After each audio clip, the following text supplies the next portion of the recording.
Donnie and Dolly. The team is supported by ableauctions.ca. Closing your business? We can help.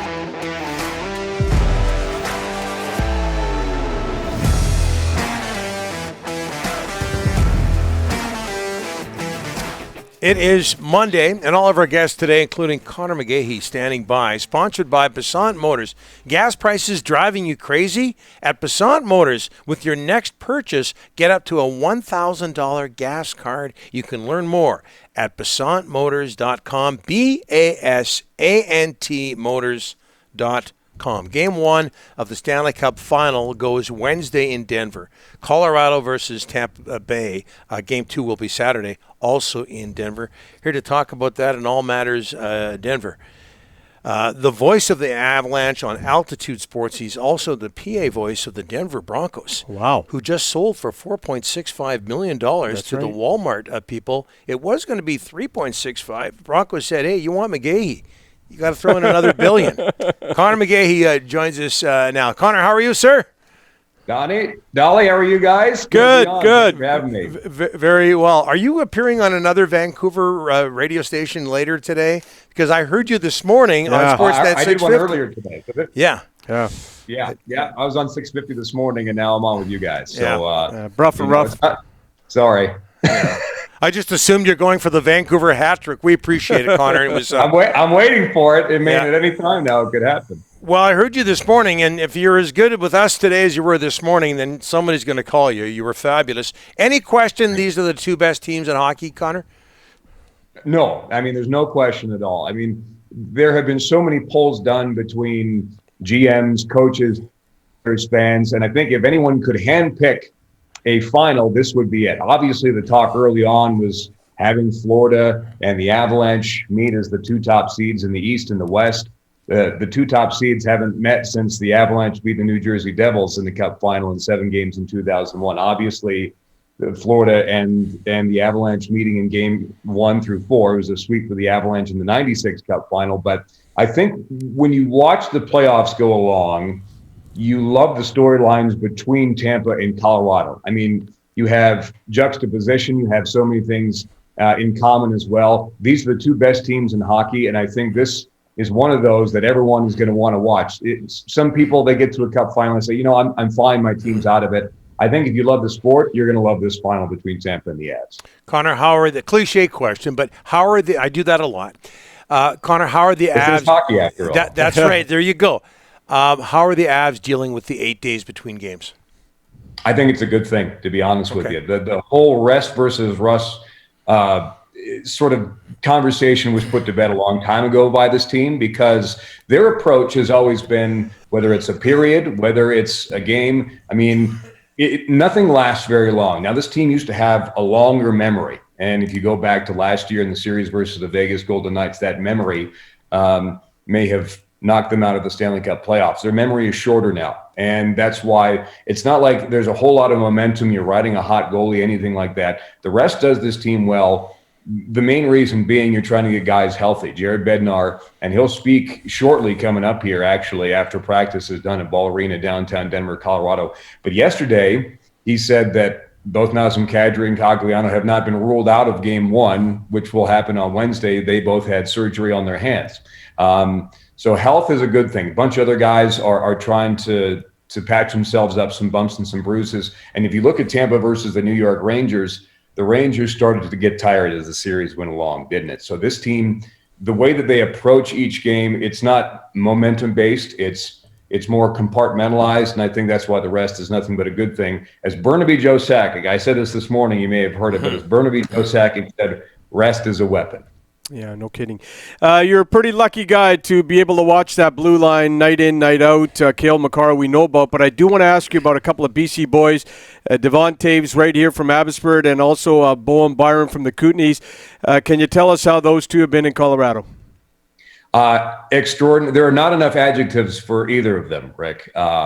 Devon Taves is one of the steals of the century, and if you want to get Islander fans going, just tweet about Devon Taves and how well he's doing with the Colorado Avalanche.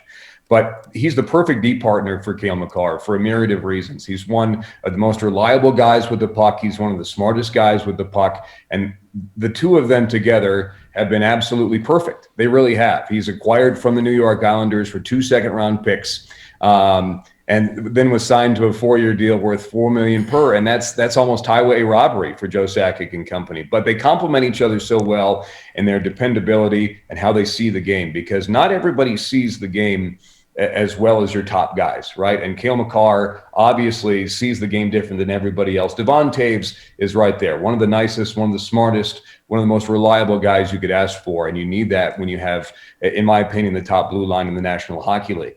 Move on down to Bo Byram, the 4th overall selection, obviously playing there with the Giants in Vancouver. And he's just been extraordinary. It is his 21st birthday today, so happy birthday to Bo Byram. Maybe we don't want to get the party going too early here in the States, but for Bo Byram, Sam Girard out, so that means that his role expanded maybe earlier than scheduled, but he has not let anybody down. And the 18 months that he has had, he's basically been out 3 separate times with upper body injuries. He's been dealing with some concussion issues. He left for personal reasons in the middle of the season. He's come back, and he's just been as complete of a defenseman as you can ask for. I mean, he is, and Eric Johnson has said this on numerous occasions, that any other team in the National Hockey League, he would be a top D pairing defenseman. But because he's on a team with Devon Toews and Cale Makar, he's not. He's the real deal. He's part of the future of this blue line in this club. And he has been as reliable and has had an impact pretty much every time he's been on the ice. What a great time for sports in Denver. You guys get Russell Wilson. Broncos are always going to be number one. We know that. Your lacrosse team is doing incredibly well. And now you got the Avalanche in the Stanley Cup Finals. Talk about what a time in Denver. Yeah, it is. You mentioned the Mammoth there. They forced a Game 3 in Buffalo against the Bandits coming up on Saturday night. The thing we haven't talked about is the University of Denver Pioneers. They have another national championship this year. They won in 2017 as well. Current Blues coach, former Stars head coach Jim Montgomery was the head coach of that team in 2017. David Carl, Alaska native, has done a nice job taking that program over. But again, we were talking about this earlier today. Probably the golden age for Denver sports was 96 through 2001, where you had both Avalanche Stanley Cups bookend, 2 Super Bowl championships. You had another conference finals appearance by the Avs in there as well. But this is definitely number 2 on the list. And you mentioned Russell Wilson coming to town. He's already obviously become a celebrity, a savior. You mentioned the sale of the Denver Broncos to the Walton and Penner Group for $4.6 billion with a B.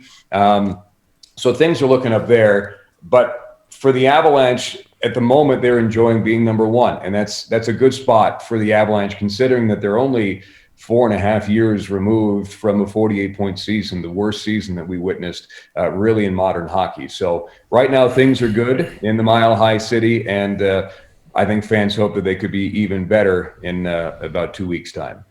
And Connor, one more regarding football. How is the sale of the Broncos going over with the people of Colorado, plus the acquisition of Russell Wilson, who's fairly well known around these parts? Yeah, I heard that about him, that he's he's okay around there. But the problem for the Broncos ever since 2015, when they won Super Bowl 50 with Peyton Manning at quarterback, was they couldn't find anybody to take the reins. And Drew Lock was supposed to be that guy to settle in and really take over and continue what was a good run there after Peyton left. But it's always hard to fill those shoes, isn't it? And it takes a special guy and a special player. And that's why I think Russell Wilson coming to town was necessary.